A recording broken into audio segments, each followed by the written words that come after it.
Okay, good. Cool. Let me see, slide is up. Good, we're good to go then.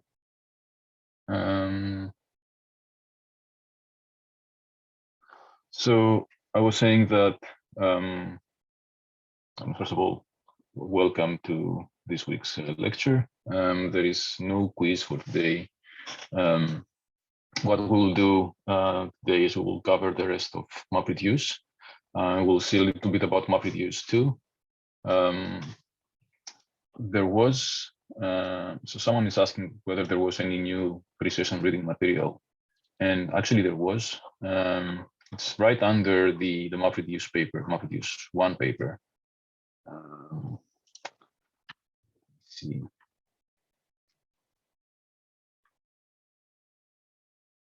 Yeah, so last time, okay, there's a question here. Yeah, yes, exactly. So last time we had the MapReduce simplified data processing, blah, blah, blah, the 2004 paper. And for this time, the pre-session reading was Yarn. So the 2013 paper. But as I said, no quiz for today. This doesn't mean that Yarn is not important. We will cover as much of Yarn as we can actually today. What I'd like to do is to just push ahead and get through MapReduce version 1, MapReduce version 2, talk a little bit about recipes as to how to structure a MapReduce job to do different kinds of tasks. And then that's us with MapReduce. Next week, we will be starting on Spark.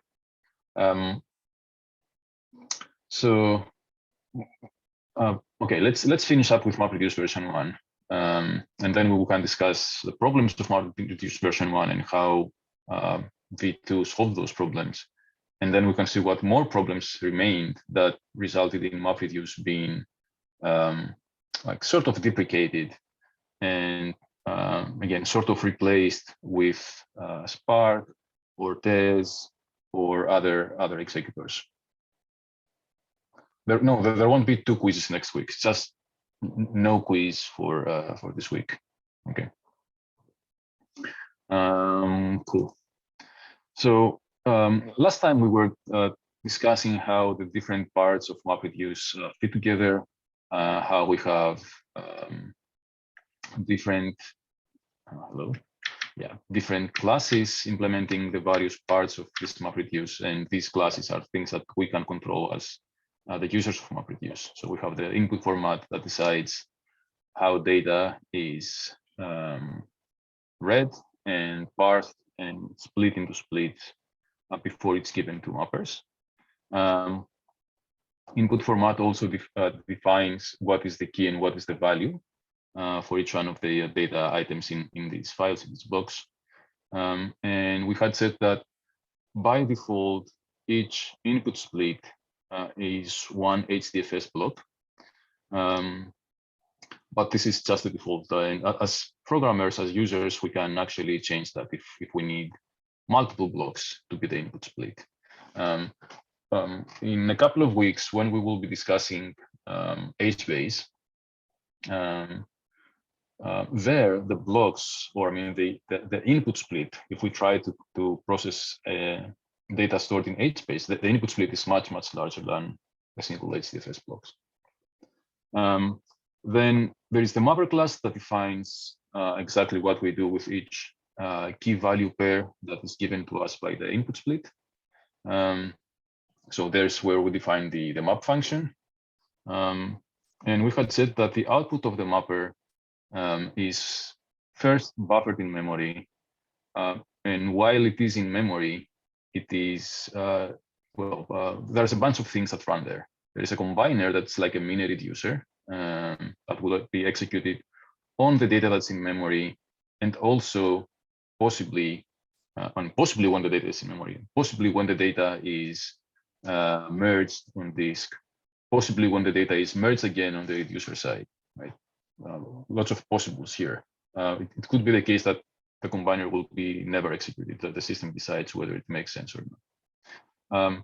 There is a partitioner, and the partitioner here decides or actually assigns output keys to reducers.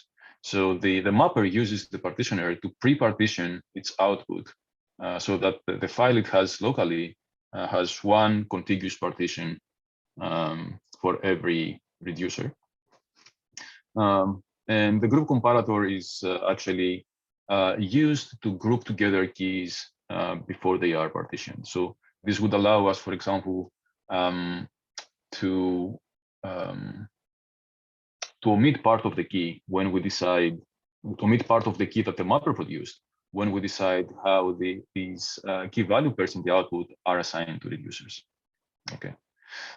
Then there is the shuffle phase, and the shuffle phase is nothing more than just the reducers being informed of which mappers have produced data that is that they should read, and then the reducers reach out to the mappers, reach out to the task trackers where the mapper executed, and retrieve the partitions that they need to retrieve to process their input.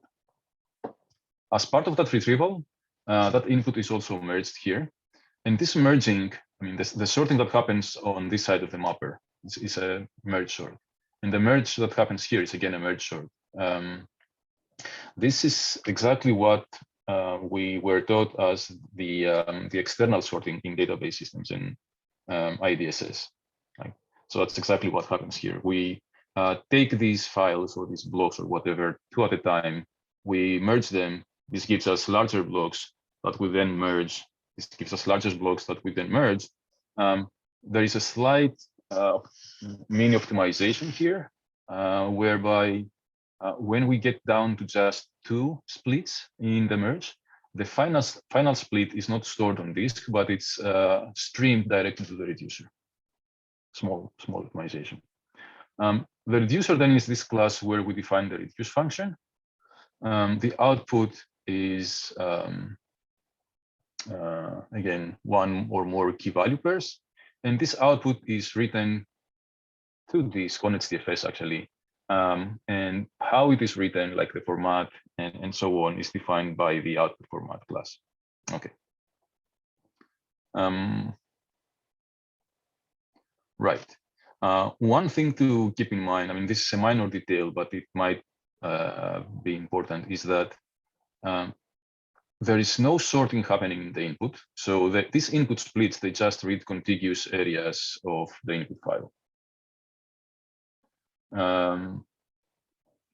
So no sorting happens here. I mean, the order in which items appear in the input is the order in which items are processed by mappers. The mapper output is sorted. Okay, that's why we need the group comparator here. So this output is sorted by key by default, and then merged and processed. But there is no guarantee that the output of the reducer, not guarantee, actually the output of the reducer is not explicitly sorted. So the reducer will be invoked, the reduce function will be invoked on each key value pair at the input of the reducer. So the order in which output key value pairs are produced is defined by the order in which these are fed to the reducer. And by extension, the order in which they have in the mapper output. Right. There is a question there whether there will be a problem if we have more than one output files in the output here. Well, what actually happens in practice is that every reducer creates their own little output file. So the output is not just one big file, like what we see here on the screen. Every reducer creates its own little file that lives on its DFS. And the reason why every reducer has its own file is that we don't want reducers to be racing after each other to write to the same file. Okay. So this is an optimization again. Right. We also had gone through the anatomy of the job execution. We said how the client side needs to prepare the job configuration. As part of that, it also needs to define and compute the input splits. So what we do is we first get the job ID, prepare the configuration, compute input splits, store all of that on its DFS, and then let the job tracker know. The job tracker will go and initialize its internal data structure so that it can fit one more job. We'll then go and retrieve the configuration of the job and input splits and stuff from where we stored it on its DFS. And then it will sit there and wait for task trackers to heartbeat. And when a task tracker heartbeats with empty slots for mappers or reducers, what the job tracker will do is it will schedule some of the map or reduce tasks on that task tracker, and it will communicate that in the response to the heartbeat. We've said that we try to move the computation to the data as opposed to the data to the computation. And so this happens actually in this stage here. When the job tracker decides which map tasks to schedule to the task tracker that just sent the heartbeat, this selection will be based on what data lives where this task tracker is executed or close to where this task tracker is executed. So task tracker will then be assigned a map or reduce task. First task is to go and retrieve the configuration for that, and then launch and install JVM that will execute the map or reduce task. Okay, I'll look into that in a minute. Someone says that you're not able to access the recording of the last lecture. I'll look into that. It should be on Moodle, but I'll have a look at that shortly. Okay, so the map or reduce task is executed in this JVM. The progress is the progress that the map or reduce task does is reported through this JVM to the task tracker.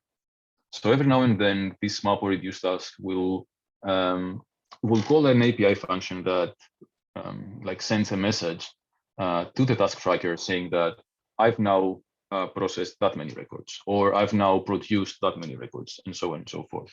And so the task tracker sees how these tasks are progressing. If some task has stopped progressing, the task tracker will know. If some task has finished, the task tracker will know, and so on and so forth. And every now and then, the task tracker collects all of these reports and sends them back to the job tracker as part of its regular heartbeat. So that's how all of these pieces fit together. Okay. So a couple of words for like input splits and output formats and so on. We've said that the default strategy for inputs is to be split into equally sized parts. And by default, these splits are one HDFS block, right? So this is the default. We can again change this if we want.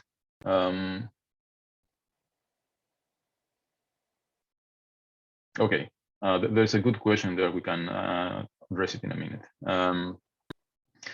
And these splits are pre-computed and stored alongside the data files on HDFS. By default, these splits are data agnostic. So what the default strategy is see where the HDFS block boundary exists, and that is the point where we split input. Sorry. Okay.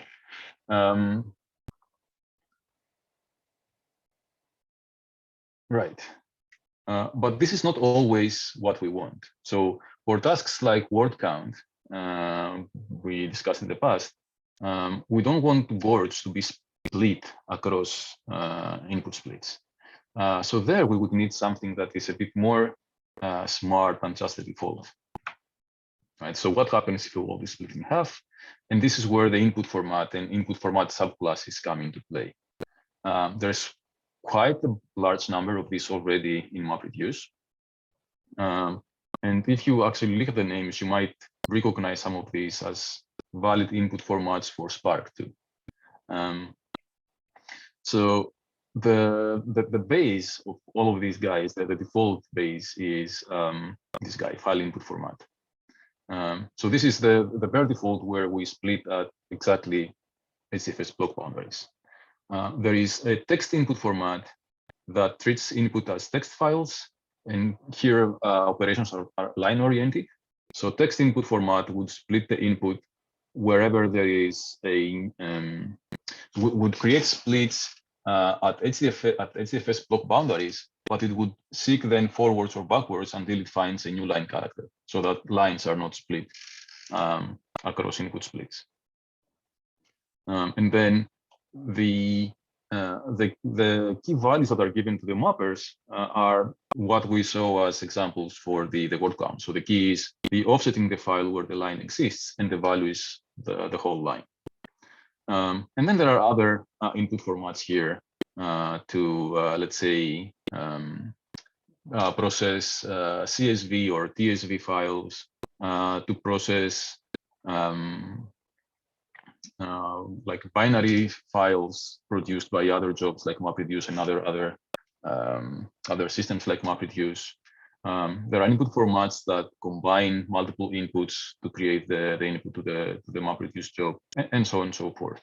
Even input formats that allow us to read data from SQL databases.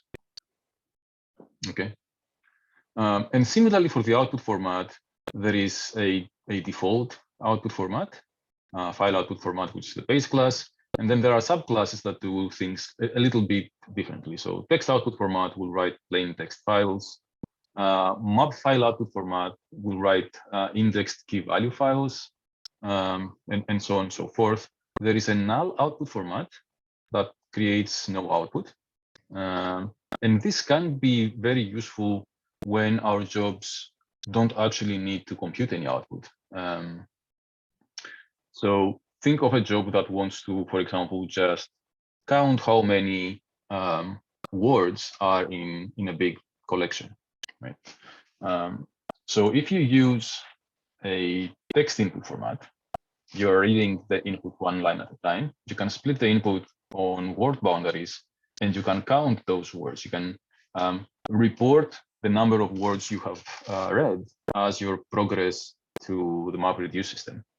And then the overall progress across all your mappers is, well, the number of words in the system. You don't need to have anything written in the output. And this is just an example of where a no output or null output format would be useful. There are other cases too. For example, there are cases where you don't need a reduce side at all, right? The example, as I said, you don't really need a reduce side. The map side is more than enough. And all of these are actually discrete possibilities. You can have a job that has no reducers, and this is what is known as a map-only job. You can have a job that has reducers but has no output, and this is a null output job, and so on and so forth. So let me address the question that was asked on Slido now. So your classmate asked, when and how is the job tracker scheduling the reducer jobs? Is it only after relevant mapper jobs are completed or something else? So the job tracker cannot know. So if we go back to this picture here, the job tracker cannot know when or what the relevant mappers are, because it cannot know beforehand what key values will each mapper produce at its output. So what happens is, like the naive approach is I wait for all mappers to finish, then spawn the reducers. Okay. But in practice, this isn't really a very good idea. So think of a cluster that has the capacity to, let's say, execute 100 tasks, map or reduce tasks, right? And let's say you start a map reduce job and you fill up all of those slots with map tasks. So you have 100 map tasks executing in parallel. Some of these are finishing, but let's say your file is so big that you need more than 100 map tasks in total. Let's say you need 1,000 map tasks to be executed. So you schedule the first 100. As these guys finish up, you schedule more and more and more and more and more. At some point, you have scheduled all of your map tasks, all 1,000. So you're practically down to the last 100 of the 1,000. But as these guys start finishing, you end up with empty slots in your cluster, slots that are not otherwise used. So what happens in practice is that MapReduce will spawn reducers as soon as a percentage of the map tasks is finished. But these reducers cannot actually do any reducing. What they do is that they spawn. They're scheduled to task trackers. They are spawned, and they start transferring data. Okay, they start part of the shuffle phase. They transfer all of the data that's already finalized. So all of the output of map tasks that have been completed is there for the reducers to be transferred. So in doing this, MapReduce is, it combines the CPU intensive map phase with the network intensive shuffle phase. Okay, so you have network transfers happening while the mappers or some mappers are still producing output.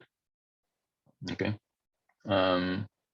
so that is, I guess, the long-winded answer to that question. The reducers would be scheduled as soon as a good percentage, user-defined actually, percentage of mappers has finished.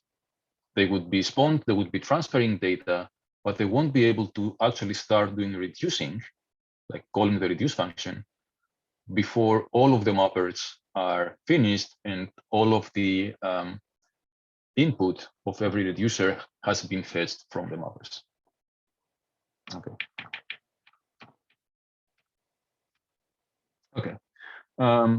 So how should the mappers output be transferred to reducers?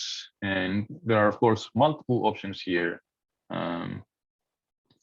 We won't even go through this. I would like us to manage and go through the whole of MapReduce today. So I'll just go with the answers. Oh, there's a good question. If we have multiple reducers, then how is the final output sorted? Going again back here, right? So here we have multiple reducers. The output of every reducer is, let's say, one file. That file, the order in which key value pairs appear in that file is the order in which these key value pairs are produced by the reducer. And these are produced in the order that the reduce function is called. The reduce function is called for every key value pair, key and values pair at the input of the reducer. And this order is defined by the sorting here in the shuffle phase. Okay, by the grouping comparator that defines how things are sorted at the mapper output, and then subsequently sorted when they are merged on the reducer side.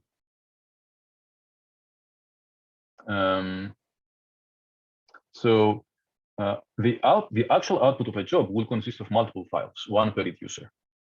Within every reducer file, the ordering is what is the order at the reducer's input. Now, if you want to have a job that is whose output is totally sorted, I think that's one of the recipes that we will see later on. Okay. Combiner, partitioner, and group comparator, we'll revisit them when we do the recipes. Just very briefly, combiner is like a small reducer that is executed only in memory and can be executed before the mapper output is partitioned and stored on disk here on the mapper side, while the mapper output is going through the external sorting or external merge sort on the mapper side, and when the mapper outputs are fetched and merged on the reducer side. The partitioner defines what reducer each key is assigned to. So for every key value we have at the output of the mapper, we can use the partitioner to define and decide what reducer is responsible for every key. And then the grouping comparator defines how these keys are sorted. Okay. We should see them again in the recipes in a few minutes. Okay. So we've already said that the mapper's output is not like streamed to the reducers over the network, and it's not written on SDFS. What happens is that the mappers write their output locally on the local disk, or like on stable storage. And then when the reducers are spawned, they will go and fetch these the partitions that are relevant to them over the network. Why don't we go with the other options though?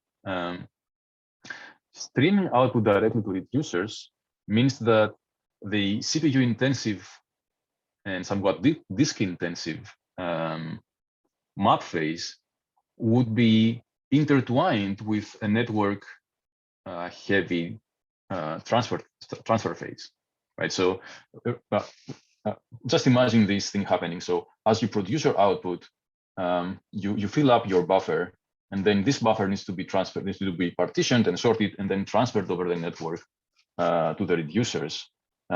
This is, you don't really want to do it at that stage in your map phase. You want to let the mappers go through their input as quickly as they can, and then you can do the network transfer.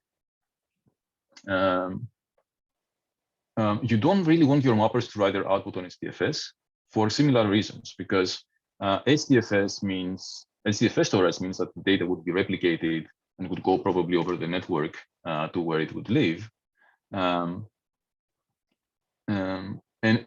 This doesn't really gain you anything. So the reason why you would want to write your output on HDFS is to have the output saved in case the machine where the mapper was executed fails.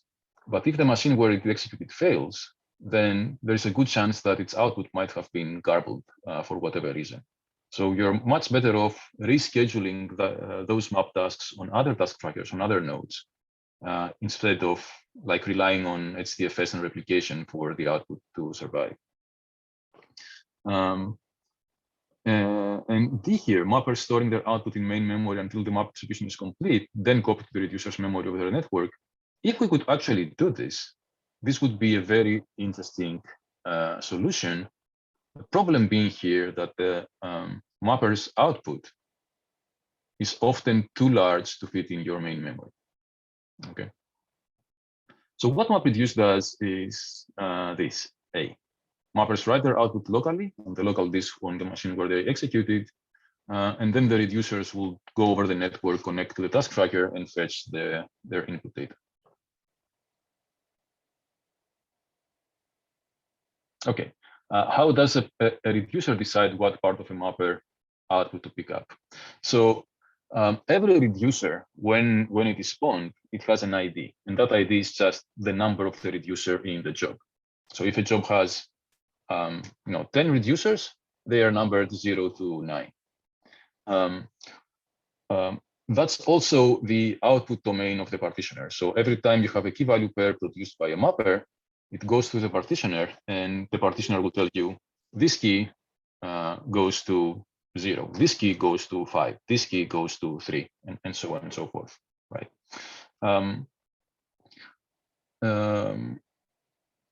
So this output of the mapper, we said it's pre-partitioned and sorted on disk. So on disk, you have this file, this big file, where at the beginning of the file, you have all of the key value pairs that are assigned to reducer 0. Then you have all of the key value pairs that are assigned to reducer 1, and so on and so forth. So when reducer 0 wants to retrieve its input, it would contact the task trackers that hold data for the reducer, and it will say, hi, I'm reducer 0, please give me the relevant data. And the task tracker will send back, will respond with just that part of the file that has key value pairs mapped to reducer 0. Okay.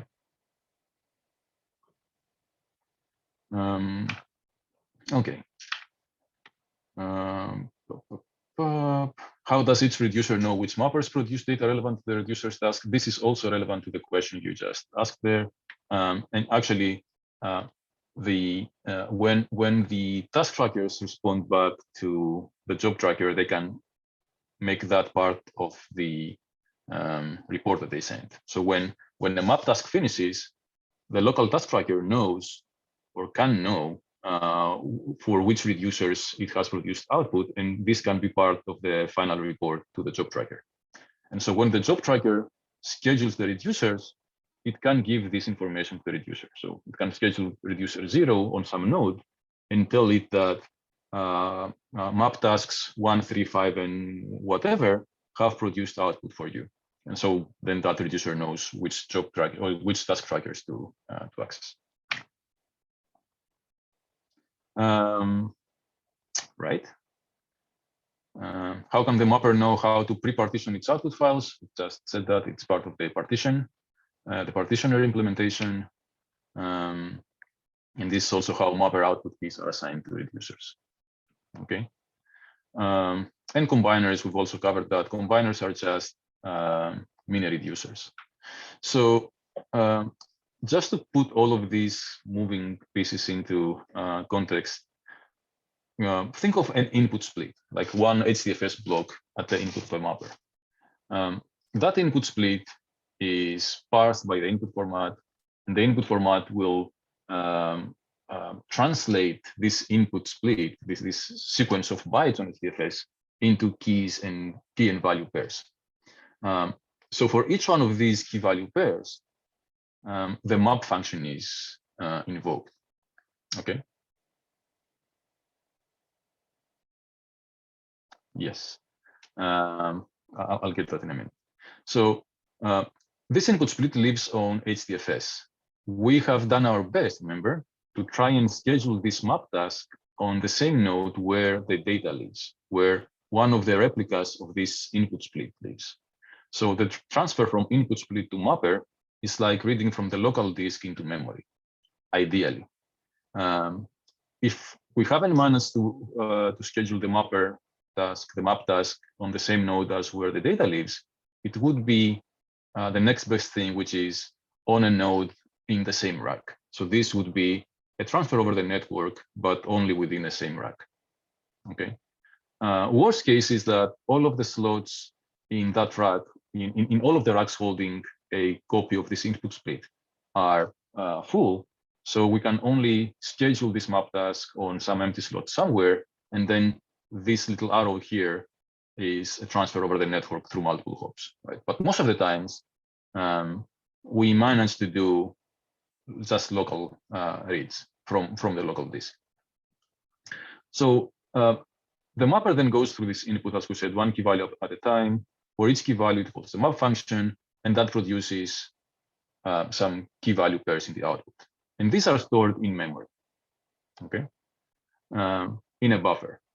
When this buffer is full, what happens is that we take it on the side, a new buffer is created to hold the new output that is produced.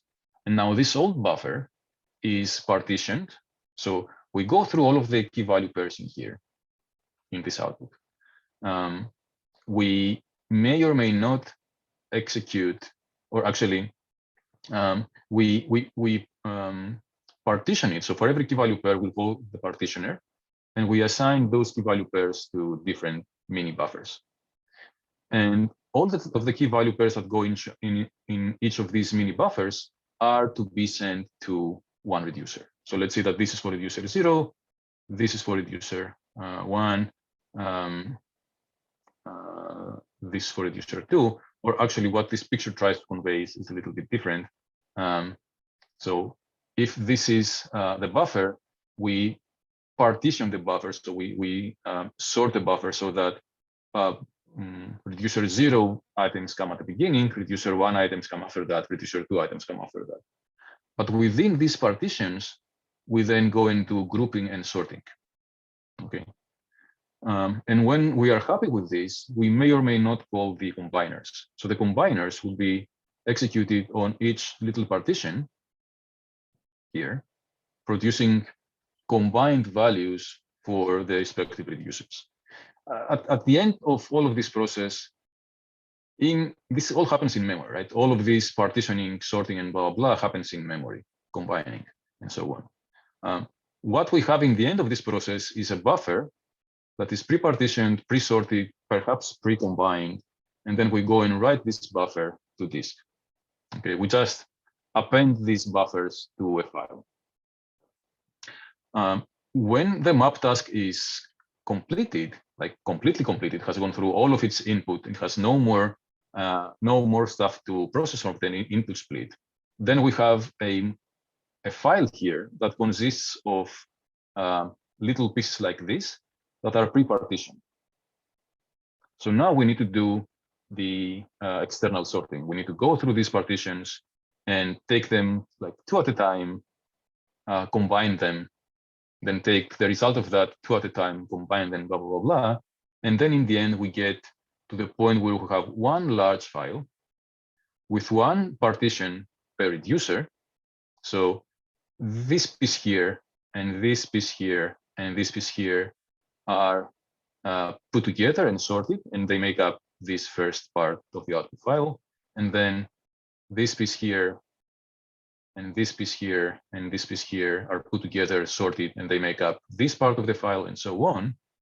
And that is where, when this map task has actually finished, okay? Only after it has externally sorted its output is this map task actually finished. And that is when the task tracker will report this map task as finished, and will also know what reducers it has produced output for. Okay. So then the reducer would be eventually scheduled, and the reducer would start by fetching this part of the output file that is relevant to it. And it will actually go and fetch it from all of the mappers, all of the map tasks that produced output for it. Okay. So it will have these small parts of files in its read over the network, and it will be then merging these again using external sorting. So merging them in pairs, merging the output in pairs, blah, blah, blah.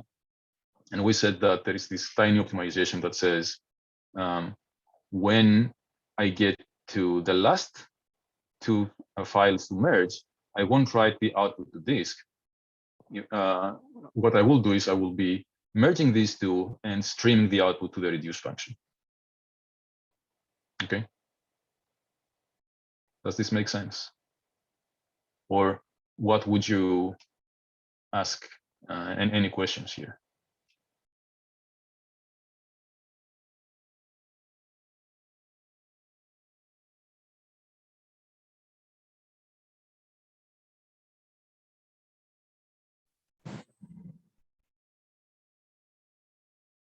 Okay. So I'll continue. If there are any questions, feel free to post them on Slido. So that's the basic of MapReduce. Or is reducer merging done on this core HDFS? Not the TFS, no. We're not touching HDFS anywhere here. HDFS is at the input and the output. Anything else in between, I mean, everything else from here to here happens either in main memory or on disk. So this reducer here will fetch data from the network. If it can fit that data in its memory, it will just store it in its memory and do the merge there. But eventually, it will run out of memory space. And when it does that, it will store data on disk, and then it will do proper external sorting. Okay.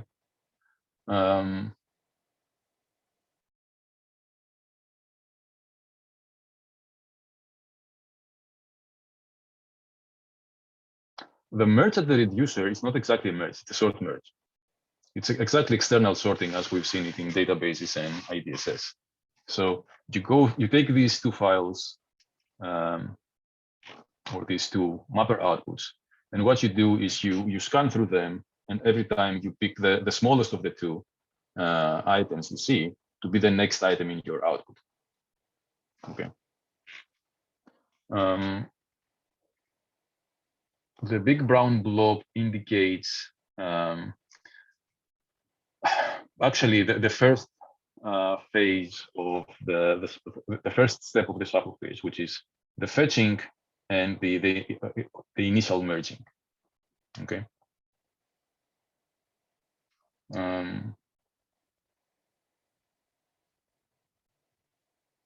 quite a few questions here. Let me see. Where is the combiner used in this picture? So the combiner can be used when the data is in this state here. So in this pre-partition state in memory in the mapper. It can be used in a phase that we don't really see here, but I explained. So once all of these little files have been stored on disk, we need to then merge them to create this big one output file for the map task. So combiner can also be used there. And the combiner can also be used when we do the merging here. Okay.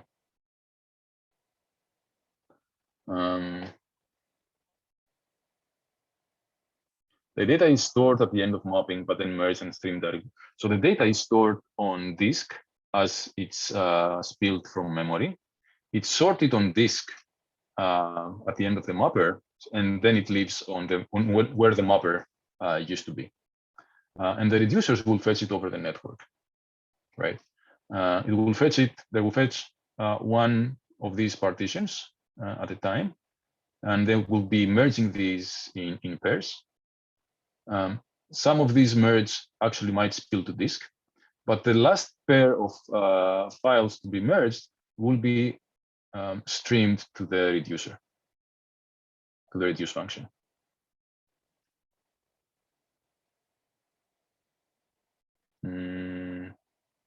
Why is this buffer split into several mini buffers? So this buffer here contains key value pairs that are destined to be processed by multiple reducers. Okay, so think of the word count example. I'm going through my input, and for every word I see in the input, I produce a key value pair that is key the word value of 1. Okay, some of these words would be mapped to reducer 0. Some of these would be mapped to reducer 1, and so on and so forth. What I want to accomplish is that these key value pairs are partitioned by the reducer in my output. And then once they're partitioned by reducer, they're also sorted here internally based on whatever sorting I have chosen to do. Okay. So why is this split? First of all, so that I can make sure that all of the key value pairs that go to a reducer are next to each other. And then this also helps me when I do the final merge sort, because when I do the final merge sort, I only need to merge sort. I need to make sure that I merge sort together stuff that go to the same reducer.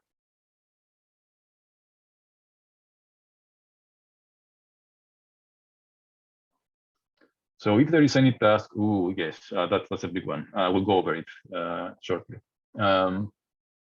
Merge does not do any computation. Merge does an external sorting. It's I/O intensive, but there is some CPU cost to it, like because you need to do the sorting.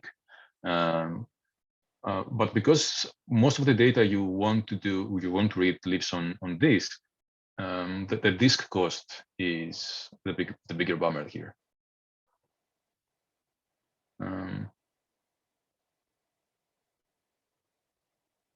So there's a question about what data lives in memory when we do this this merge. I guess that's what you refer to. Yeah. So the reducers, okay, I mean, think of a reducer 0. Reducer 0 needs to fetch key value pairs from, let's say, every map task executed in this job. Okay, remember the example I gave earlier where we have a job that has 1,000 map tasks, right? Reducer 0 needs to fetch part of the output of each of those 1,000 map tasks. Each of those 1,000 map tasks has produced a file like this that is pre-partitioned and pre-sorted. So the reducer would go and read only part of that file, let's say this first part that has key value pairs for reducer 0, from each of those files produced by the map tasks. And that would give you these little guys here. Okay, these are fetched over the network. So you go to the remote side, you read that part of the file, you bring it into your memory as the reducer, okay? And then once you have two of these, you can merge, like merge sort, like the external sort type of merge, like, and store them either in memory if you have enough memory or on disk, okay? So you do the first pass like that, that gives you, so if you start with, I don't know, if you start with 1,000 little pieces, after the first pass, you will have 500 larger pieces. And then you need to merge sort them. So after the second pass, you will have 250 even larger pieces, and so on and so forth, like, 125, and goes like that. At the end, you will end up with just two blocks to be merged. Okay, and then once you're down to the two blocks, then you don't need to store the output on disk. If you store the output on disk, what you would do right after that is you would go and read that output, and for every key value pair in that output, call the reducer. So this mini optimization is once you're down to your final two, and you do the merge, you stream the output of that merge straight to the reducer. Okay.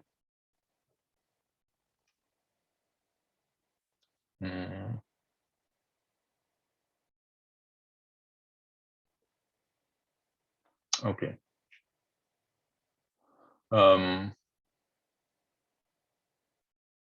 Okay, so there's a bunch of questions about these partitions. These partitions are, there are as many partitions here as there are, what's the best way to put this? If every buffer that is produced by the mapper invocations, like if every buffer had values for every reducer, then you would have as many partitions in here as there are reducers. Yeah. Typically that's not the case because you don't have that many key value pairs in the output. So what typically happens is that, as I said, you partition your output based on you're using the partitioner, so you would have as many partitions here as there are reducers responsible for the keys in this buffer that you're pre-partitioning. Okay. What if the merged file of final two are big? So these final two files are actually quite big, right? You don't load them in memory. You remember you scan through them, so you read one key value pair from each one of these, and you read the first from one, first from the other. You say which one is the smallest? This guy. So this is my first output. Moving on to the next on the first file. Which one of these two is the smallest? Let's say this one. This goes to the output, and I'm moving forward, right? So you scan through them on disk, and you stream the output. So every time you have a new output, you directly call the reduce function on that output in memory. Okay. So how could things go wrong here? There's a bunch of things that could go wrong. First of all, the input could be garbled, right? So there could be things in the input that are like breakcodes that are malformed.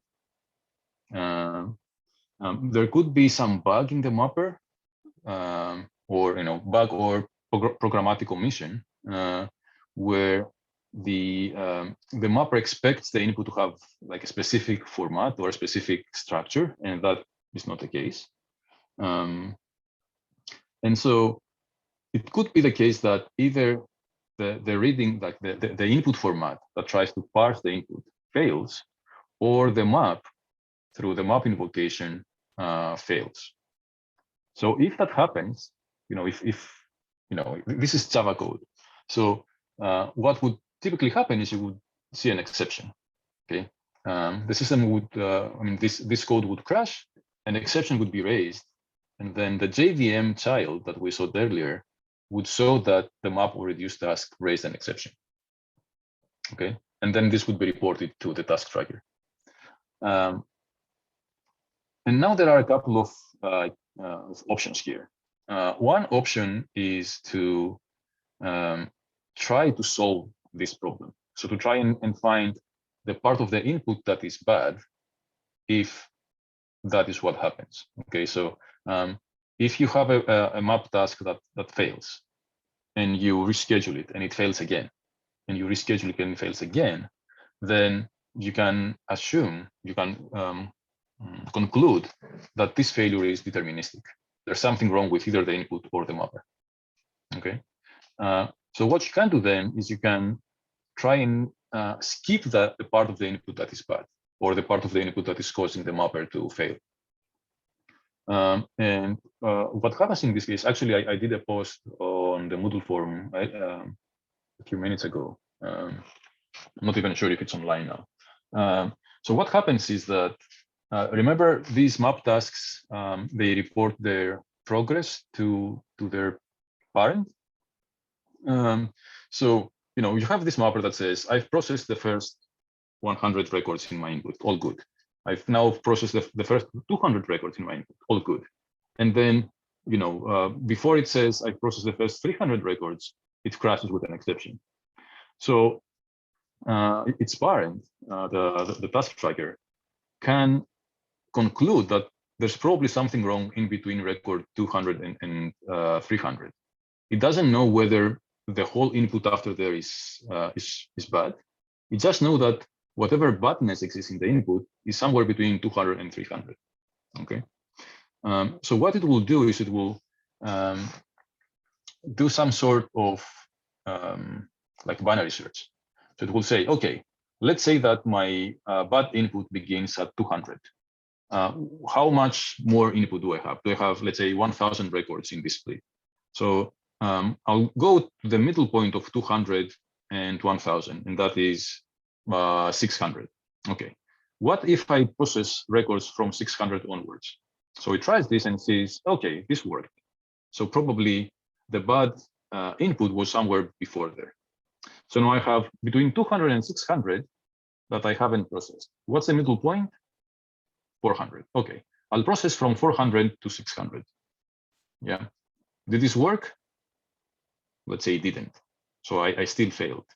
So I can conclude that from 200 to some point in between 4 and 600, something is wrong. So now we'll go to the middle point of 400 and 600 and process from them onwards. It's just typical binary search, right? This is optional. This is what the paper refers to as skipping bad records. The other alternative is that if a map task fails, I mark that map task as failed, and then I can mark the whole job as failed. Okay. Here. Now there are other ways when a job would fail. So for example, I'm writing stuff here on disk. I might run out of disk space, right? I'm doing these merge sorts. Okay. In order to do the merge sort or the external sort, I need to guarantee that I can fit at least as many items as there are that have the same key in my memory. And that might not be the case. So I might run out of memory here. Okay. Same in on this side, although usually if I can do the merge sort on the mapper side, I have enough memory to do the merge sort on the reducer side. But this is also a distinct possibility that I run out of memory here. And then whatever the reduce does, there might be some programming bug in the reducer. There might be some other problem that makes the reducer fail. A similar mechanism exists for reducers, whereby reducers can skip groups in the input, can skip keys in their input. Okay. What else could go wrong?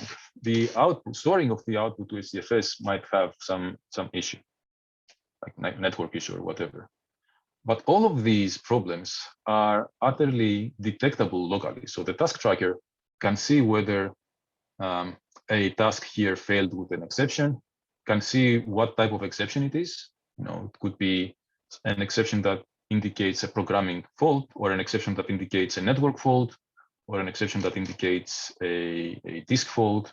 And all of these are trickled up to the task tracker and from there to the job tracker. And then the job tracker decides how to address the situation. Okay, couple of words and we'll do a quick break. In addition to the basics that we just said, there are a couple of tools that one can use when using MapReduce. One is distributed cache, and this is a way to distribute read-only artifacts to all of your task trackers. So, for example, if you have some text file or jar file or any configuration file, anything that you want all of your task trackers to have a copy of, you can use the distributed cache for this. I'll give you an example. Say you want to do something like an inverted index, and as part of you creating the inverted index, you want to filter out stop words. So you need to have this list of stop words, but every little map task needs a copy of that. So how do you give a copy of your stop word list? You can store it in a file in the distributed cache, and then everybody will have a copy of that file locally.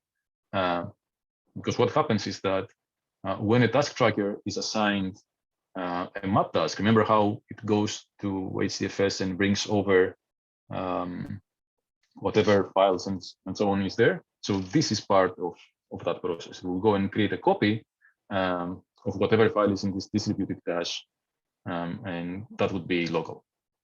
Okay. The other thing here is counters, and counters is actually a loophole here. Remember we said way back when that one of the most basic design decisions is that each of these mappers and reducers has no communication with the other guys. Remember when we were discussing about worker threads, and we said that we want each worker thread to be able to work on a partition of its own, and we want it to be able to create an output of its own, and that output might be combined in the end. We don't care, right? So there are no side effects in this world. So every mapper or every reducer does its own thing and doesn't affect what other mappers or reducers do. Okay, that's still the case. But with counters, what we can do is we can have some kind of global knowledge that all of these mappers or reducers can amend, can edit. Okay. And the way this works is that you have some built-in counters. You can also have user-defined counters, and these counters are registered with the task tracker. Every time a job does something, and it gives one of these reports we said earlier, this report is actually an edit to one of these counters. So these edits are aggregated locally at the task tracker, and then when the task tracker sends its report back to the job tracker, all of these are aggregated at the job tracker too. Now, why does this not create like race conditions and so on? The reason is that the kind of edits that are allowed to the counters are such that race conditions are not a thing. So you can only, for example, increment a counter. Okay. Ideally, we would like these operations to be idempotent, and that means that no matter how many times I redo an operation, the output is the same. That's not always true, though. Okay, and this can become a very long conversation. I'm happy to have this conversation on whether counters are idempotent, but let's move that discussion over to the forum if you want us to have it. Okay, and then there's a couple of more extras here, and we'll leave it at that. So compression is a big trick that we all often play. The input can be compressed, intermediate data can be compressed, and output can be compressed. Why this is a good idea? Because on the HDFS side, it lowers the storage, but it also lowers the network overhead because we have to transfer fewer data. it lowers the I/O across the dataset because pure data to be read from disk, pure data to be transferred over the network. So this results in higher throughput. This also results in higher CPU overhead because now I need to compress and decompress. But since most of the cases where this compression is used is for I/O intensive stuff, this actually pays off big time. There are multiple codecs to be used, multiple compression algorithms to be used. They have their pros and cons. Not all of these can be split. So for example, BZIP2, LZO, and Snappy can be split. Zlib, gzip cannot. But there are workarounds in any way, in any case. So compression, keep that in mind. It's a good trick. We quite often play it.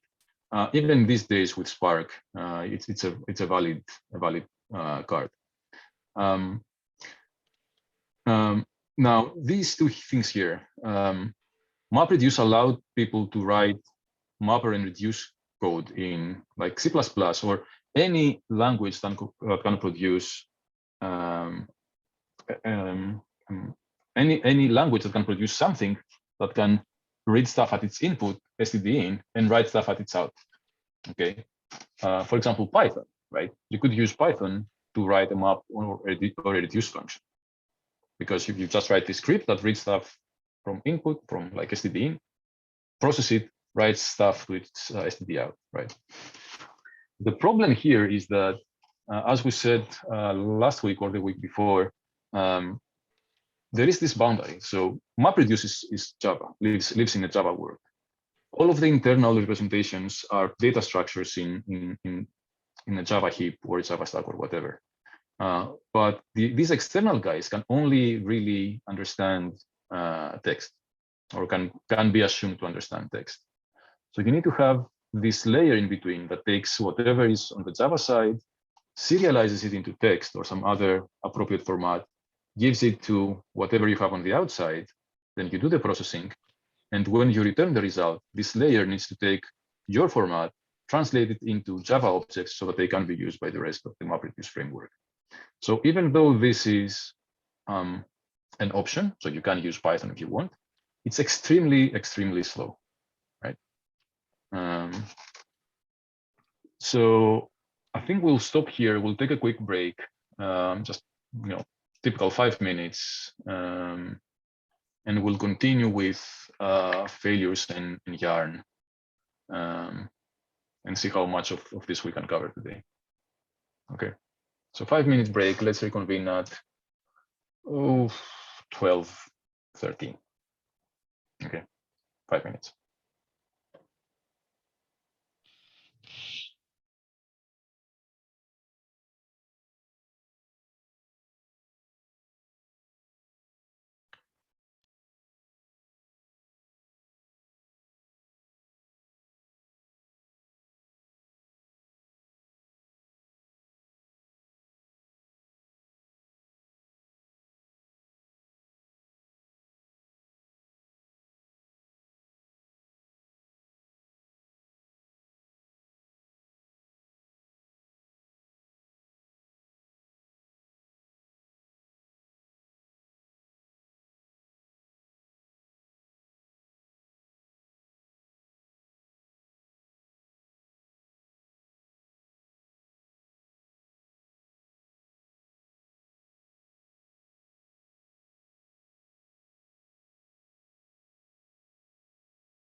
Right.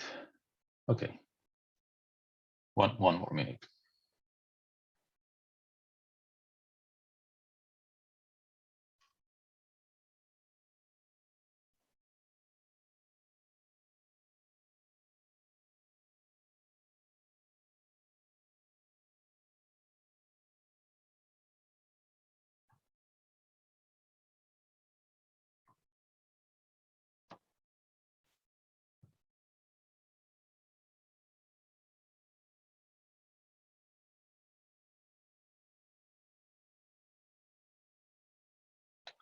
Cool. So let's resume then. There's a question on the slide about the difference. About the difference between yarn and MapReduce. We'll cover it shortly. Okay. So let's see what happens if things go wrong in MapReduce land. So for task failure, that is a map or a reduced task, that is detected by the task tracker. As we said, if something fails, it would probably generate an exception. That exception is caught by the local JVM child, propagated to the local task tracker. Yeah. If the child JVM dies, for whatever reasons, it's not just an exception that is caught, but it's some other catastrophic failure, then the task tracker will be informed by the operating system. So again, the task tracker will know that my JVM died for whatever reason. Now, what happens if the task is hang, right? That means if I have a task, a map task, there is no exception raised, but the child JVM is still there, but the task is internally stuck. I have a bug in my code that does an infinite loop, for example. So how can I detect this and remedy it? The solution is we have this reporting. See how I said that these maps and reduce every now and then they send a report that says I've processed that many input records or I produced that many output records. If the child JVM doesn't see, or the task tracker does not see one of these reports in a while, then it will assume that that task is stuck.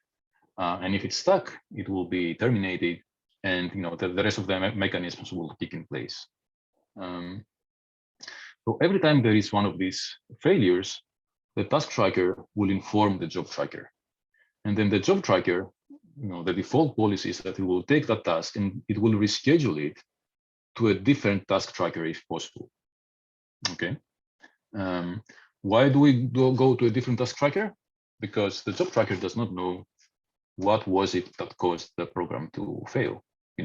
Even if it sees like an exception, there is a chance that the exception is caused by something that's wrong with the hardware of the task tracker. Like a bad RAM can make your code crash with arbitrarily complex like exceptions that are actually just a problem in the hardware. So the default policy here is to try and reschedule that task somewhere else. And what this means is that your mappers or reducers, the map task actually, or the reduce task, might be executed multiple times. Okay. And if you have a job that has too many failed tasks, or that has a task that has been rescheduled too many times, then that job is also marked as failed and it's terminated. Okay. The only caveat here, or the only other option being what we were talking about earlier, where we skip records. So if we configure MapReduce as such, it can try to skip input records for the mapper or skip input records for the reducer and try and alleviate that situation if that is what is causing the task failure. Okay. Now, what happens if the task tracker fails? So that failure is detected by the job tracker, because why? If the task tracker has completely crashed or is slow, then the job tracker will not see a heartbeat from that task tracker in a while. We'll see what happens in that case, right? There's also the possibility that the task tracker is misconfigured or is failing for whatever other reason. And typically what we see in this case is multiple task failures. right? So, I have a MapReduce job. I give some map or reduce tasks to this task tracker, and it says they failed. I give the task tracker another, like a map or reduce task from another MapReduce job. The task tracker says this guy is failed again, right? So after a configurable number of failures, a task tracker is deemed to be bad, to be failed or misconfigured. When this happens, that task tracker is removed from the pool of live task trackers. And what this means is that the job tracker will no longer give that task tracker any new tasks for a while. And all of the tasks that were initially assigned to that task tracker are deemed as potentially failed and are rescheduled to other task trackers. Okay. Now a task tracker is deemed failed for some time. So after this user configurable amount of time has passed, the job tracker will retry assigning tasks to this task tracker. If it fails again, it might be moved back to the pool of failed task trackers, and so on and so forth. Okay.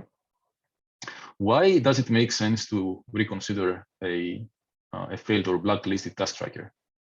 The answer is because some of these problems here could be caused by something that is transient.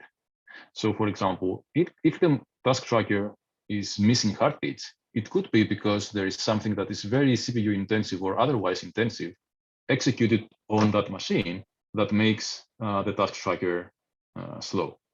So if we give it some time, perhaps whatever was executed would finish, and now we can use that task tracker again. Okay. If the task tracker was misconfigured, then perhaps the administrator noticed and fixed the misconfiguration. So then let's try that guy again.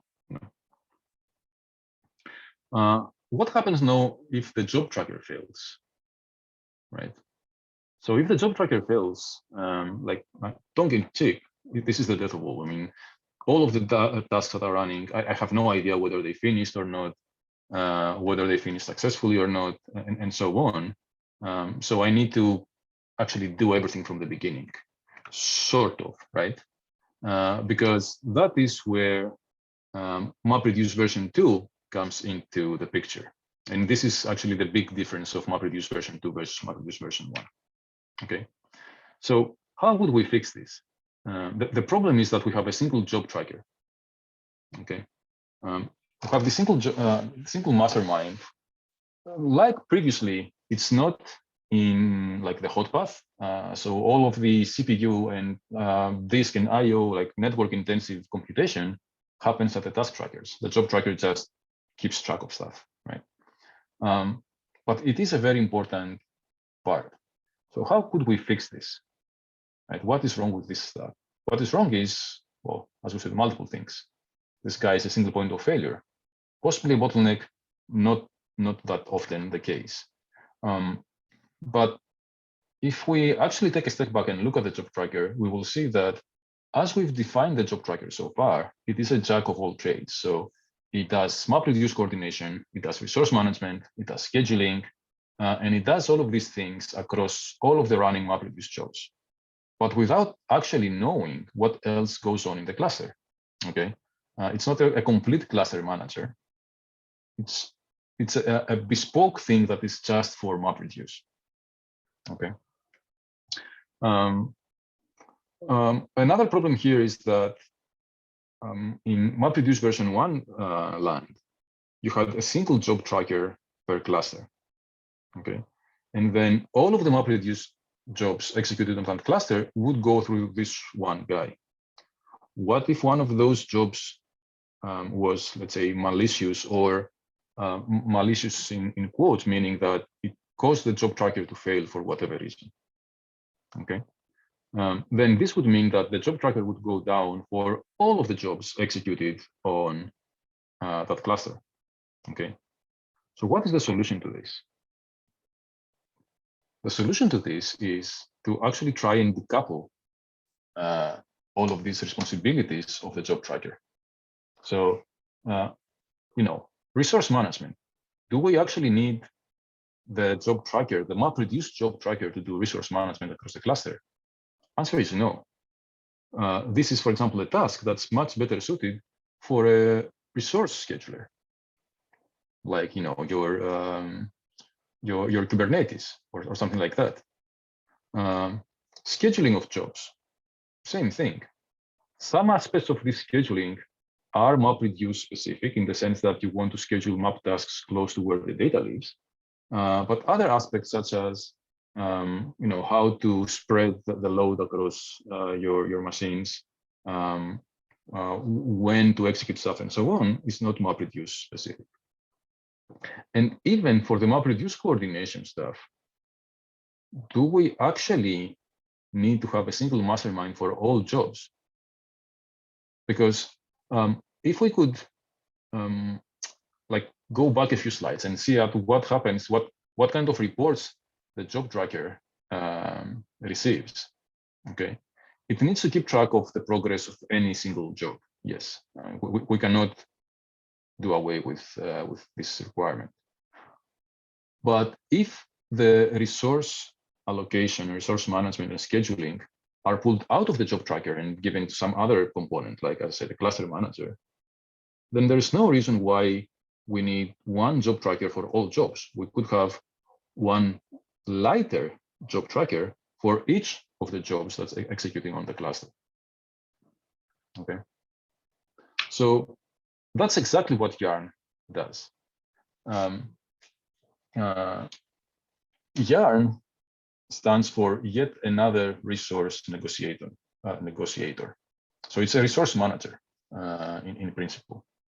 And it has some basic building blocks. I can't remember if I have, yeah, well, let's go with this. So you have a resource manager that is your mastermind for your cluster, and on every node you have a node manager that manages the resources of that node. Okay. And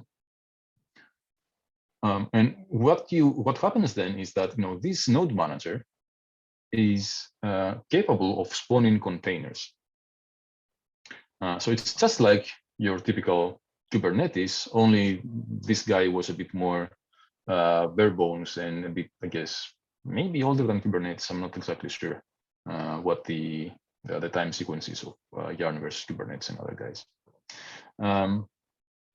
But what I believe happened was that the Hadoop people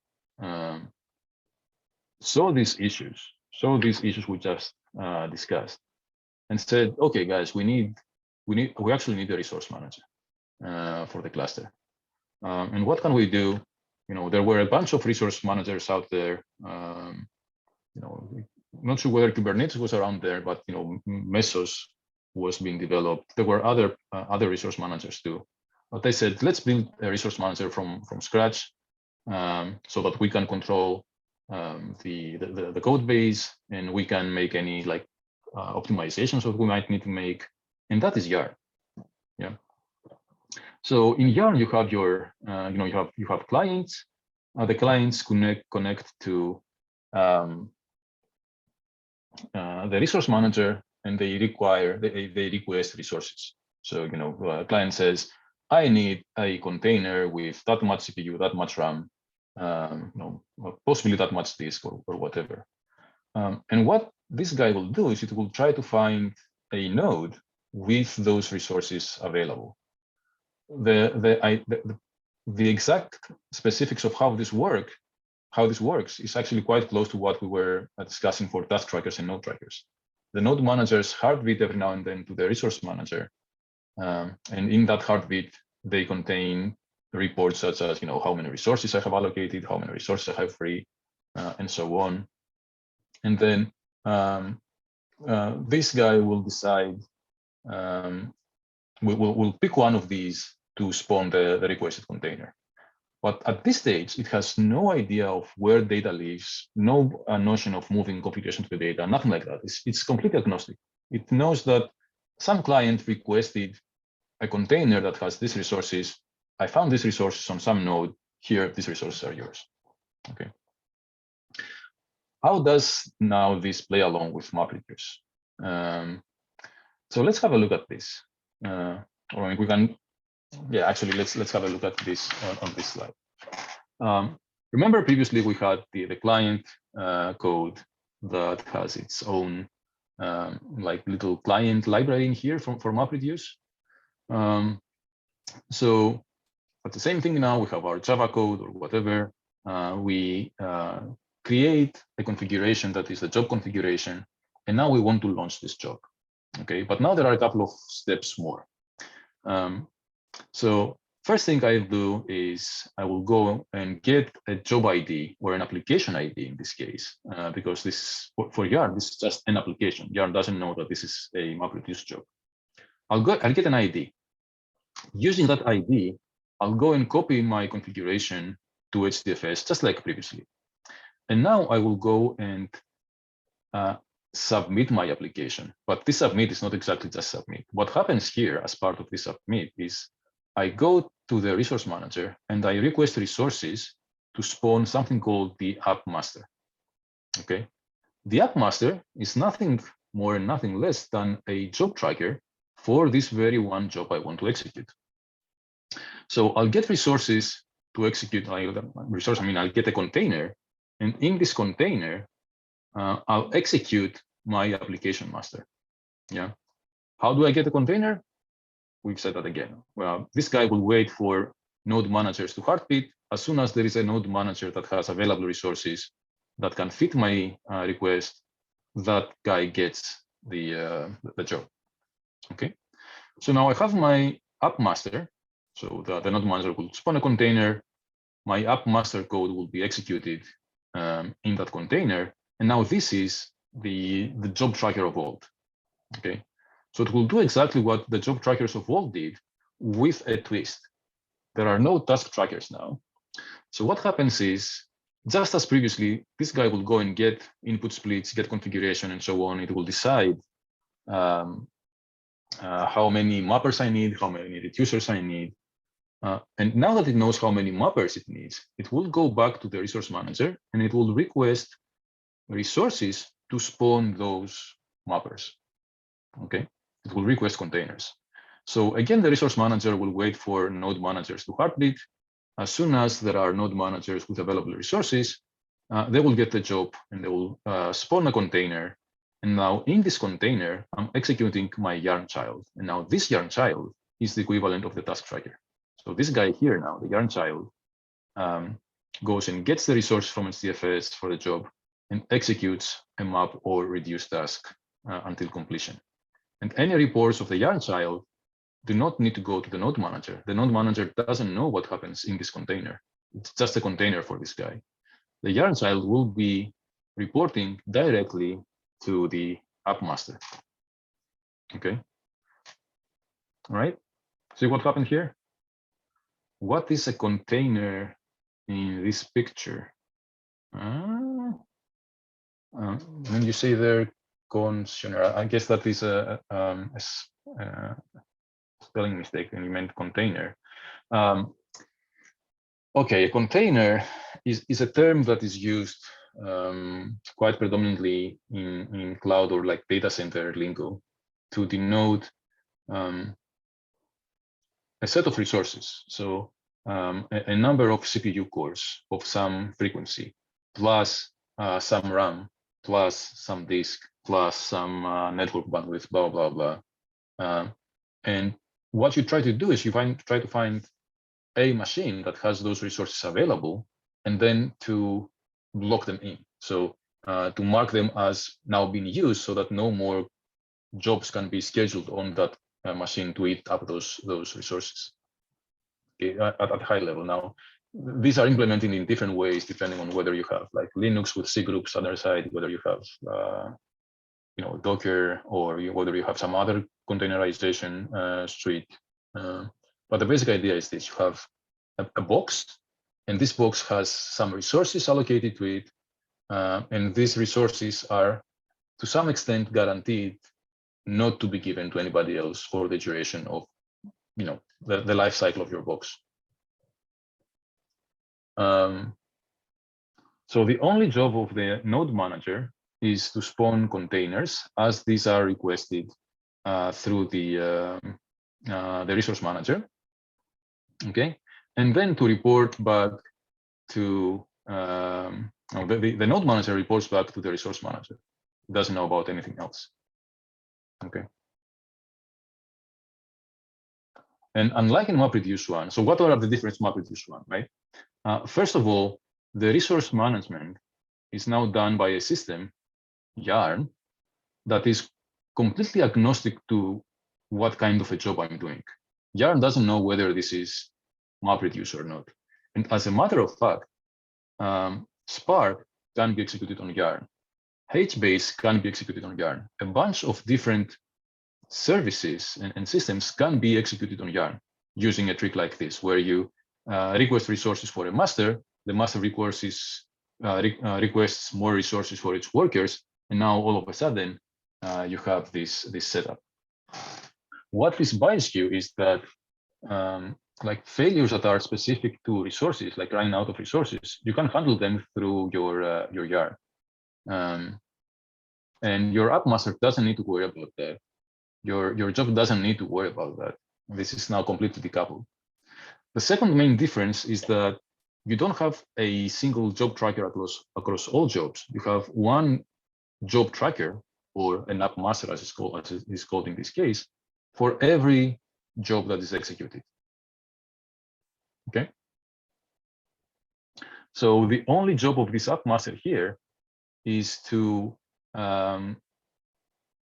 I mean, it's doing everything the job tracker of version 1 was doing, but for only one job, in addition to having to request for the resources to spawn the childs.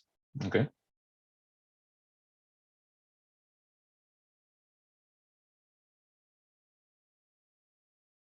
Okay.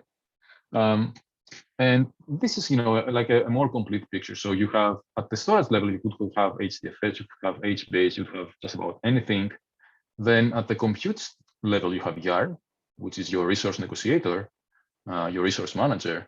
And then on top of that, you can have MapReduce, you can have Spark, you can have Tez, you can have other applications. And as I said earlier, even HBase can be executed on top of Yarn. Yeah, even HDFS can be executed on top of Yarn. We can go crazy here if we want. Okay. Let me see. Now the basics of MapReduce jobs have not changed at all. So as a user of Yarn, you don't really see anything different. You still need to define your input format, your mapper, blah, blah, blah, just as we said earlier, right? But the system is now a little bit more reliable and robust. Okay, and that's pretty much the main change of V1 to V2. Cool. Right. So let's go on now and discuss a little bit about recipes and problem solving with MapReduce. So every time you need to solve a problem with MapReduce, you need to define a bunch of things. You need to define the input spec. You need to define what the output would look like. You need to think about how your input is supposed to be aggregated and sorted and grouped and partitioned, and what you do with your mappers and your reducers, of course. Okay. One thing to keep in mind here is scalability. It's quite easy to design a MapReduce job that does not scale. Okay.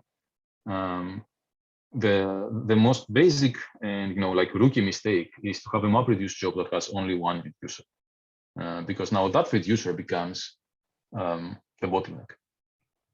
Another rookie mistake is to have an input format, an input spec that is not balanced. Okay, because in this world of MapReduce and parallel processing and so on, the duration of a job is defined not by the fastest guy, but by the slowest guy. So if you have like 1,000 mappers and 999 of them finish in 1 minute, and one of them needs 1 hour to finish, well, that map task, that the map phase will need 1 hour to finish. You need to wait for all the mappers to finish before you can do the reduction, remember. And same on the reduce side. If you have 1,000 reducers and 999 finish in 1 minute, and one of them needs 1 hour to finish, then that reduce phase takes 1 hour. There's nothing you can do about this. Okay. I say nothing you can do about this, but actually there is something you can do about it. You can design your input and output and sorting and grouping and partitioning appropriately to make sure that the design is scalable. Just to answer the question on slide 2, yes, version 1 to version 2 is more of an architectural transition. And next week we will be discussing Spark. And actually Spark is sort of a delta on what we've seen today, right? At its heart, Spark is not that much different to MapReduce. It has some clever engineering tricks. For example, the output is not always written to disk. The output of mapper is not always written to disk. You can cache some of that in memory. And the execution of the tasks, you don't spawn a new JVM every time you need to execute a task, but you have a long-running JVM with threads, and those threads pick up those tasks to be executed. So you don't have the overhead of spinning up JVMs. Okay, it's little tricks like this that make Spark faster, but as an architecture on the system side, that's pretty much where the main difference is though. The reason why Spark has become like so popular, in addition to these differences like in the speed, is that its interface is easier for users to use. Okay, but we'll discuss that next time. So a typical question to ask yourself when you design a MapReduce job is, okay, I have this job. It works for my current size, for my current input. Would it still work if my input was 1,000 times larger? Okay, and if the answer to that is no or maybe, then it's probably a good idea to go back and look again at your MapReduce job. Another aspect that actually affects scalability is the number of passes you do over your data. Okay, every time you need to go through your input, because this is MapReduce, this means that you need to run a job from beginning to end. So you need to read data from HDFS, do all of the shuffling and blah, blah, blah, write data to HDFS, and then go back again, read data from HDFS, blah, blah, blah, blah, write data to HDFS. And these multiple passes, in addition to the overhead of spinning up the job, spinning up, you know, the map tasks, the reduce tasks, the application masters, the blah, blah, blah, blah, all of this overhead really adds up. So if you can have a design where you do just one pass over your data, that's optimal. Actually, if you could do no pass over your data, that would be actually optimal. But assuming you have data to process, you need to go through your data at least once. Yeah. And another thing here is to think of the number of jobs to accomplish a goal. Okay. We'll see a couple of examples shortly, but we can very often solve a problem with just one job. So one set of mappers, one shuffle phase, one set of reducers. But sometimes it's easier, you know, like the first idea that comes to mind uses many of these passes that are not necessary. So if we can cram everything in one job, again, that's better. And then smaller optimizations like, can I cut down on the bytes, on the number of bytes read from this? Or can I cut down on the number of bytes I need to transfer over the network?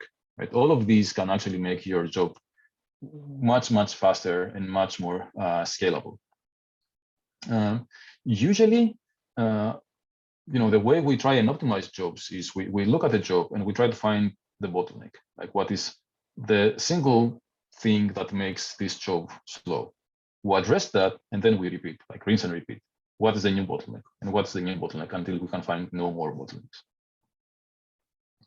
Okay, now remember what are the stages, execution stages. Execution starts with the driver, that's the client side. The driver defines the input format. The input format, in essence, defines what are the splits.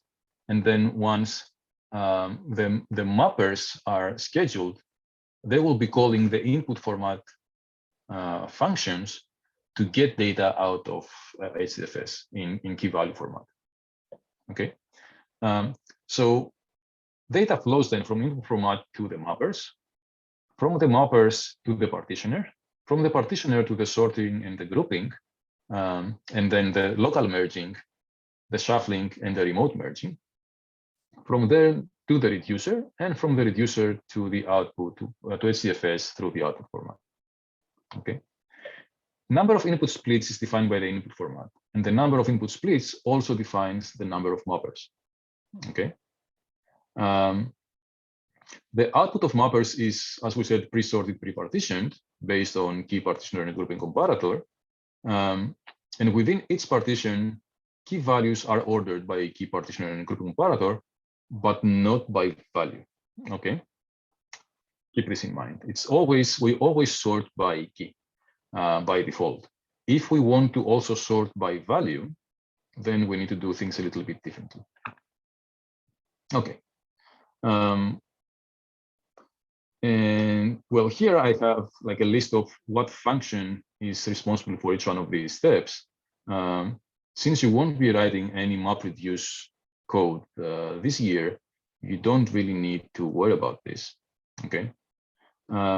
The one thing I'll pull out here is that the keys at the input of the mapper and at the output of the mapper, and subsequently the input of the reducer, they can be composite keys, right? There's nothing stopping you from putting many things together in your key so that you have information that you otherwise need to do things like, I don't know, sorting or grouping or what have you. Okay. Okay. Good. So let's try and solve a few problems. Let's start with an easy one, which is grep. So grep, you are given a file or a collection of files in HDFS, and you need to write a code that goes through those files and prints or outputs in its output file all lines containing a given pattern. Okay. So I do like something, I want to be able to do something like grep bigdata 2022 in like all of my files, and I want to see all of the lines that contain this string, this pattern. So let's start and design a solution now. What should the input key value format be?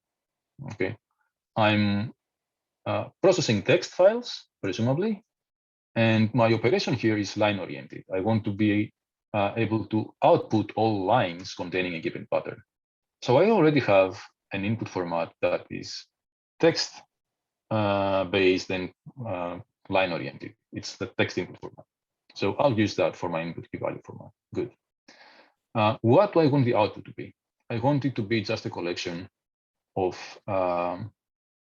lines of text. So a text output format it is then. Good. How do I aggregate the input? Or do I need to aggregate the input? What does this mean? It means, will I ever need to combine data from multiple input key value pairs to produce something in the output?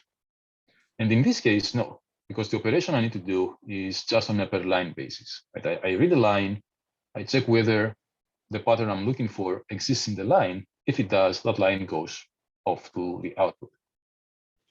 Okay, no aggregation needed here. Same for sorting, same for grouping, same for partitioning. As a matter of fact, I don't even need a reducer for this job, because the mappers can go through the input, process the input one line at a time. If a line has the pattern, it goes off to the output. I don't need to like sort and merge and whatever the output. That's the output. That's all the output I need, what the mappers produce. So this is a prime example of a map-only job. Okay. So what I would do in this case is my mappers would do exactly what I said. I would configure the job to have no reducers. I would actually define no reducer class, and I would set the number of reducers to 0. And this signifies to MapReduce that no reducers are necessary. So no shuffling, no pre-partitioning, no nothing of that. Okay. This is like a best case for MapReduce because we are actually alleviating all of the heavy lifting.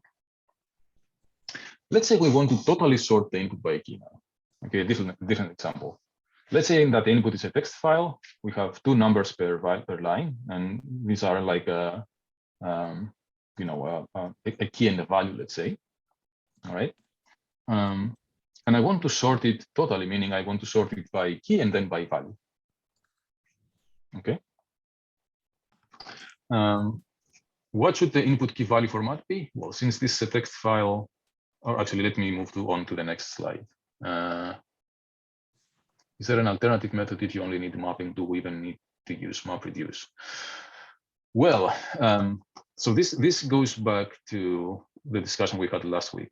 If you actually need a distributed system that can process like big amounts of data over a cluster of commodity machines, you need to worry about all of those little things like keeping track of stuff, scheduling things, make sure everything completes, and so on and so forth. Like MapReduce gives that to you not for free. It's part of the package. You don't need to use MapReduce for something like this, but if you have a cluster that has MapReduce running on it and your data is already on SDFS, then using a map-only job is like a no-brainer. And it's not necessarily the best thing in the world, but given these constraints or this design, your data is already on SDFS. You already have a job tracker, a MapReduce installation. Why not use it? Okay.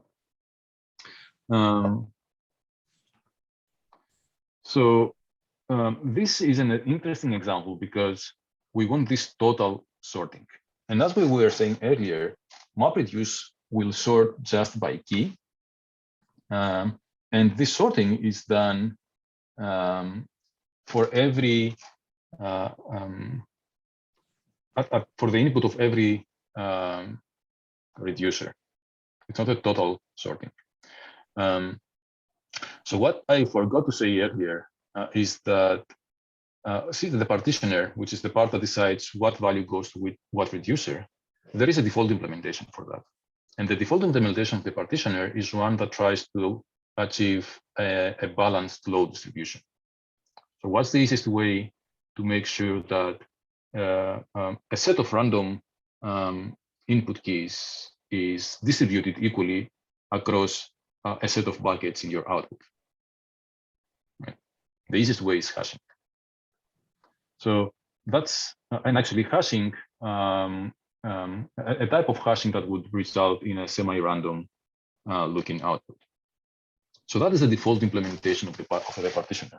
The partitioner by default will take a key at its input, it will hash the key, and then it will do a modulo number of reducers. What this means, though, is that the keys that your mappers produce will not necessarily be one after the other in the final output. So, key 1 will go to reducer 0. Key 2 will go to reducer 5. Key 3 will go to reducer 2, and so on. Like they're distributed across your reducers, and within every reducer, those keys will be sorted. Yeah, but not if you concatenate the output of all the reducers, or if you concatenate the input of all the reducers. The ordering won't be a total ordering. Okay. So if that's what I want to do, then I need to take some extra steps. And the extra steps are that I want to partition my keys so that the output files can be simply concatenated to produce the final totally ordered output. So I need to tweak the partitioner so that it's no longer that hash partitioner. I want it to be a partitioner that defines the input value domain equally across the reducers. Okay. Okay, so if, for example, I have 5 reducers, all lines start with a capital English letter, let's say, I can assign all keys starting with A to E to the first reducer, all keys starting with F to J to the second reducer, and so on and so forth. What is wrong with this?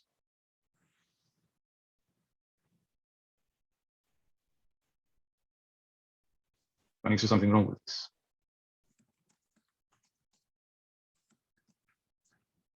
I mean, this would accomplish what we want, right? The output would be totally sorted because I'm pre-sorting the input to the reducers, and within every reducer, the input will be sorted anyway. Yeah, what if it's edited? Good, okay. Let's suppose that it is indeed all lines start with a capital English letter. What's wrong with this partitioning scheme? Exactly, the load is not guaranteed to be uniform. So it could be the case that I have a gazillion words starting with a letter in the A and E, in the A to E partition, and I have like one word starting with a U to Z. And so this, even though I have the same number of values or the same number of starting letters assigned to each reducer, doesn't guarantee a balanced load.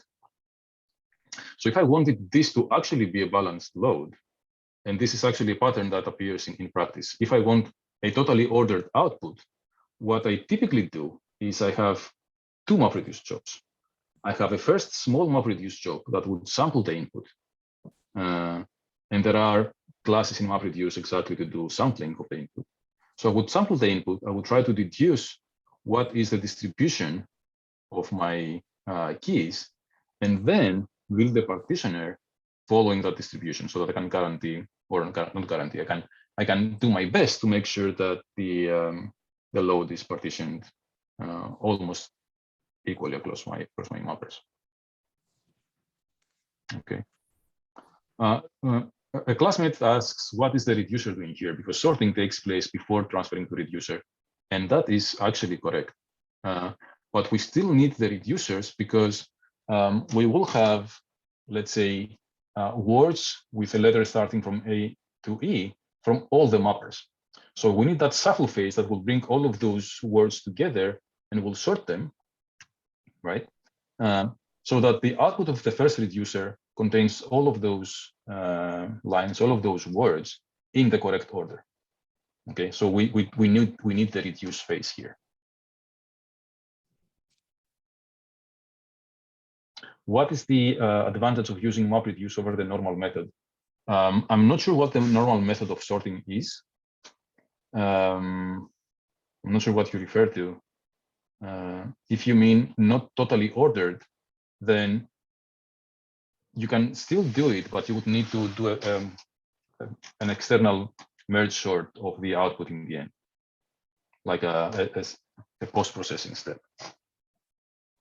If you mean like a single node sorting, I guess the answer is obviously no. We would do MapReduce only if the data is too large to be done by a single node or an old school algorithm.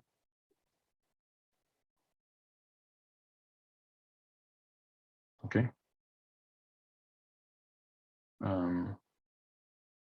Okay, let me continue. Okay, let me see. Joins. Let's do joins, and then you can have a look at the web link graph examples. Actually, the web link graph examples, you will see them as part of the assist exercise too. So just a few words on joins.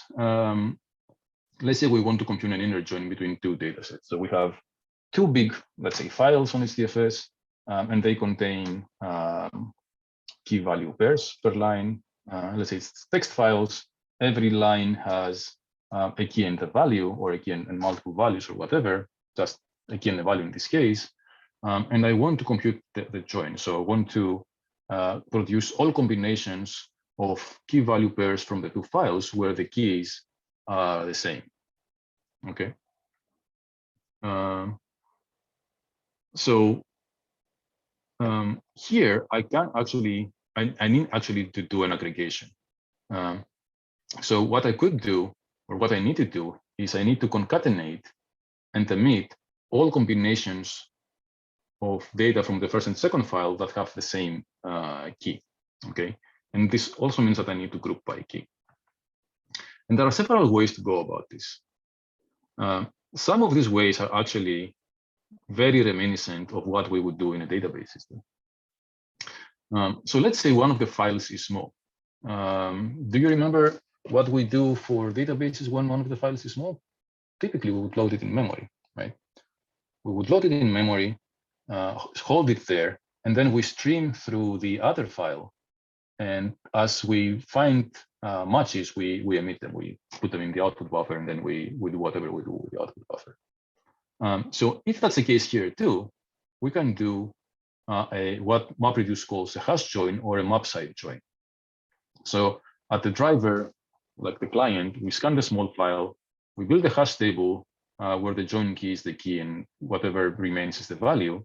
And then we give this to all of our workers through the distributed cache. And then in the MapReduce job, we load this in main memory. And as we stream through the other file, the second file, the larger one, every time we find a combination, we produce something in the output. And what the reducer does here is it produces the join results, the actual join results. Okay.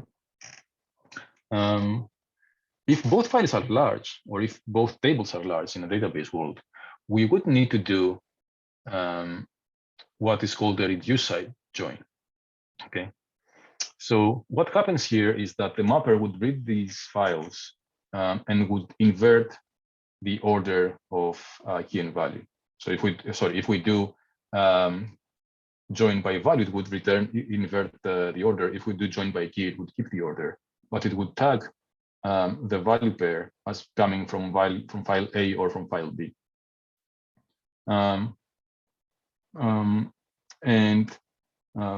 On the reduce side, we will need to have a partitioner and a grouping comparator that puts together all of those pairs that have the same join key, regardless of tag, but the tag would be used by the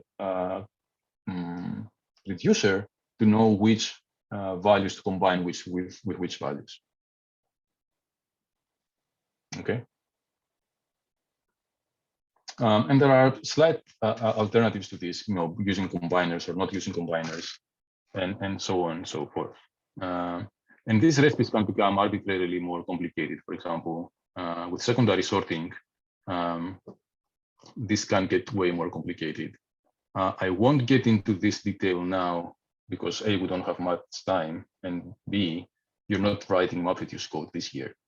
But I would advise you to just go through the slides. And if there's anything in there that is like too complicated or you don't understand, please let me know and we can discuss it on the forum. A lot of this actually also applies to Spark. It's just that the interface of Spark is a bit different. It hides away some of this complexity. Okay. Any last questions before we wrap up?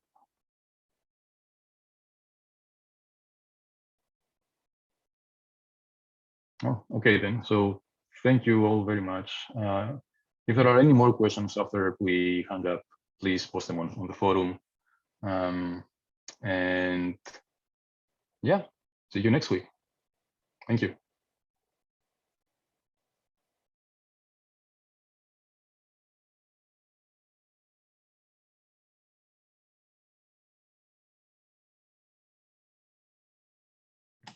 Thank you.